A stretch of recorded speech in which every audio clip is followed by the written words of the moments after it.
అదే RTV app వార్తల్ని క్షణాల్లో చదివే అవకాశం ఉంటుంది. ఒక న్యూస్ పేపర్, ఒక టెలివిజన్ ఛానల్ మీ చేతుల్లో ఎప్పుడూ ఉంటాయి. భద్రాద్రి కొత్తగూడెం జిల్లా ఆలపల్లి మండలం ఆలపల్లి గ్రామం. మేము ఇల్లందు శ్రీలక్ష్మి ఫెర్టిలైజర్ షాప్లో మేము విత్తనాలు కొనడం జరిగింది.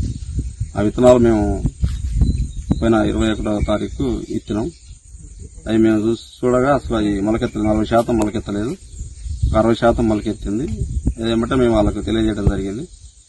అయిన తర్వాత వాళ్ళ ఎంప్లాయీ వచ్చిండు, చూసిన తర్వాత మరి మాకు ఎంత నష్టం జరిగింది ఏందని చెప్పమని మేము అడిగినాం. అడిగితే ఆయన మేము చెప్పాం, మేము కంపెనీ వాళ్ళకి చెప్తాం కానీ మీకు చెప్పమని వాళ్ళు చెప్పారు. చెప్పిన తర్వాత సరే మరి మాకు ఏదైనా చెప్పండి అని చెప్తే ఊళ్ళోకి పోయిన తర్వాత వాళ్ళు ఫోన్ చేయడం జరిగింది. ఆయన నాకు ఫోన్ చేసి మరి ఏం నష్టం జరిగింది ఏంది, మరి మీరు ఏం అడుగుతారని మమ్మల్ని అడగడం జరిగింది.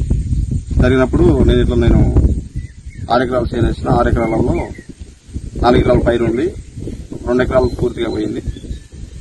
పోయిన 2 ఎకరాలకు మీరు నష్టపరిహారం కట్టామని అడిగినాను. అడిగిన తర్వాత అసలు ఎంత కట్టాలని అన్నాడు. అంటే ఎకరానికి ఎంత పడుతుందంటే 30 క్వింటాలు పడుతుంది.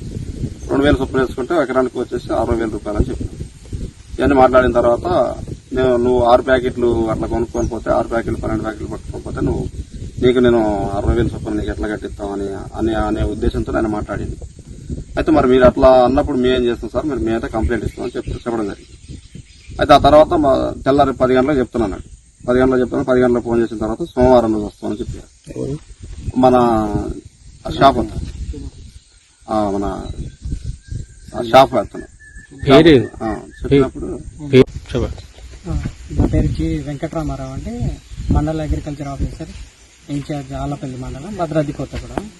మాకు కొంచెం CP 333 అను జినాక్స్ వాళ్ళ టాపర్ విత్తనాలు మొలవలేదని కొంతమంది ఫిర్యాదులు ఇచ్చారు రైతులు. కొమ్ము శ్రీని గారని, కుంట వెంకటరామ గారని, తర్వాత రాంబాబు గారని ఇచ్చారు. ఈ దానిలో భాగంగా మేము నిన్న కంప్లైంట్ ఇచ్చేస్తే ఈరోజు ఫీల్డ్ క్షేత్ర సందర్శించడం జరిగింది మీడియా వర్క్. దీనికి ఫర్దర్గా మేము పరీక్షించాము, రాసి జిల్లా వ్యవసాయ అధికారి భద్రాద్రి కొత్తగూడెం గారికి ఎక్స్ప్లెనేషన్ రాసి వీరి బాధ ఏంటనేది చూసాం ఫీల్డ్ లెవెల్లో.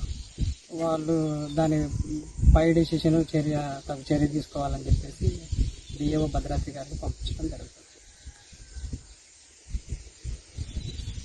మరిన్ని వీడియోస్ కోసం ఛానల్ ని సబ్స్క్రైబ్ చేయండి. లేటెస్ట్ అప్డేట్స్ కోసం వాట్సాప్ ఛానల్ ని ఫాలో చేయండి. అండ్ లింక్ డిస్క్రిప్షన్ లో ఉంది.